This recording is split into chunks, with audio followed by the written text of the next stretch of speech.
Not sure how to tackle your taxes? Are you sweating the small print? You may be experiencing FOMO, the fear of messing up. The answer? Using TurboTax on Intuit Credit Karma. They help you get your biggest refund, and then we help you do more with it, with a personalized plan designed to help you hit your money goals. It's time to take your taxes to the max. Start filing today in the Credit Karma app. Listen, all you New Yorkers. Excuse me, taxi. Okay, man, we're looking around. This is the 77 WABC minicast. By the way, Gavin Newsom, who is one of the candidates, I believe he took himself out of the running when he says he suffers from mental disability. And a reporter said it was terrible that I talked that way about somebody with mental disability. I said, I have no problem with it, but I don't want a person with mental disability to be my president. I mean, you don't want to have a person with mental disability being your president. And Gavin Newsom said that he can't read a speech. He can't do almost anything. And then he said he's as dumb as all the people in the room. And he got accused of being a racist, which was an amazing set. I thought it was the worst interview I've ever seen anybody give. He's actually a very stupid person. So I believe he's out of the running. I think that statement, that interview, he admitted that he's a stupid person. I don't want a stupid person being president, you know? It's Thursday. That was a cabinet meeting today. That was one of the topics that came up in Donald Trump's cabinet meeting today, Gavin Newsom. And the president describing his dyslexia as a mental issue. Welcome to Bo Snerdley's Rush Hour, my friends. Fastest hour in American media. We have more from the Donald Trump cabinet meeting, and we will play it. Also, news from the Senate. There was a vote today. A big vote today about photo ID, just photo ID. And Democrats did what Democrats do. Tell you what, let's get started with Donald Trump. From the White House, live from the White House, it's President Donald Trump and his cabinet staff. So, let's just start at the top, Carlos. Oh, by the way, wait a minute. Hold, before you do that, I must ask you a question, Carlos. Tonight's Thursday. Tonight's Thursday, Carlos. What are you doing after the show tonight? So, the tournament is back, as people know. So, we are watching college basketball tonight. He just did that. So, you're watching college. Yeah, and I might have to change my plans tomorrow because I need to watch my alma mater, Iowa State Cyclones, play. And yeah. That's the name of the team, the Cyclones? Cyclones, yes. It's a cardinal bird, I think. It's what? Like a red and yellow bird, like a cardinal, I think. The Cyclones. That's what the mascot looks like. You even know what the mascot looks like. Oh, boy.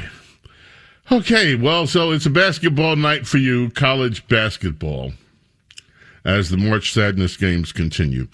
Okay, let's start at the top with President Trump from the cabinet meeting, ladies and gentlemen, and he was discussing the shutdown that is still going on in all over the United States of America. Democrats continue to punish the American people so that they can show favor to their base. That would be the illegal immigrant population.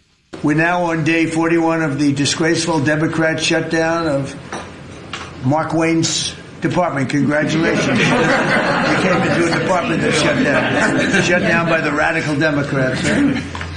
But Democrats are really punishing the American people. I saw it today. Yes, they are. One of the shows where they were interviewing people at the airport, and they're all angry at the Democrats. They're saying they're actually angry at Schumer. I didn't think anyone knew his name. One woman said, that Schumer is disgraceful. He's a disgrace to our country. But they're angry at the Democrats. They know what's happening. But they're punishing the American people, including travelers at airports, all in the quest to return to open borders and give amnesty to illegal alien criminals. They want to give amnesty to some of the criminals that came into our country, just about all of them, actually, if you look at it. They love sanctuary cities, which is a sanctuary for criminals. They want to make sure they're taken care of. That's what we're fighting about. That's really what they're fighting. They don't talk about that, but that's what they're fighting about. They want to protect criminals. In many cases, 11,888 murders. Many of them, I will say, are gone now because of us. We got them out. But still have some left. Should have never happened. Should have never been allowed to come into our country. But we're not going to let it happen. We're not going to let the Democrats get away with this stuff. And people are wise to them. So they need to end the shutdown immediately, or we'll have to take some very drastic measures. And supposedly drastic measures are coming. I don't know what he means. By the way, Carlos, your fan club continues to grow. The most famous broadcast engineer in the world just texted me and said, thank you for the record scratch. Carlos, you're a man after my own heart. It's just, yes, Mr. Mike. And that is a high compliment from the most, and he literally is the most famous broadcast engineer in this entire world. Thank you to Mr. Mike. Much appreciated. Okay. Now, the cabinet meeting continued. Folks, I don't know. We'll just play it. I'll remark afterwards. The President of the United States, of these United States of America, yes, also had some things to say about fraud. And boy, did he ever have some things to say about fraud. And I hope JD's going to do a great job. He's in charge of it now with somebody who's very talented. But I think it's easy stuff. They say $19 billion, think of it, is missing. $19 billion.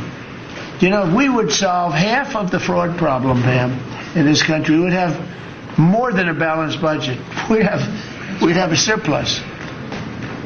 And in the case of Minnesota, it's very Somalia-oriented. Think of it. These people come from a crooked country, disgusting country, one of the worst countries in the world. Acknowledged to be one of the worst countries in the world. Some people say it's the worst. They have no money. They have nothing. They come to our country, low IQs, and they rob us blind. Stupid people. And they rob us blind because we have crooked politicians. And we have dirty cops. The Attorney General's a dirty cop. It's my opinion. It's only my opinion. And something should be done about him. Let's see what kind of job he can do. He's talking about, I believe, Keith Ellison. Now, folks, as you know, I take issue with this just branding everybody with a broad brush. The whole thing. Everybody's garbage. Everybody. They're all this. They're all low IQ. No, they're not. And if low IQ people can come in to your nation and steal $19 billion, what does it say about the IQ of the people who put the billions of dollars out there with no checks and balances? Who really has the low IQ here?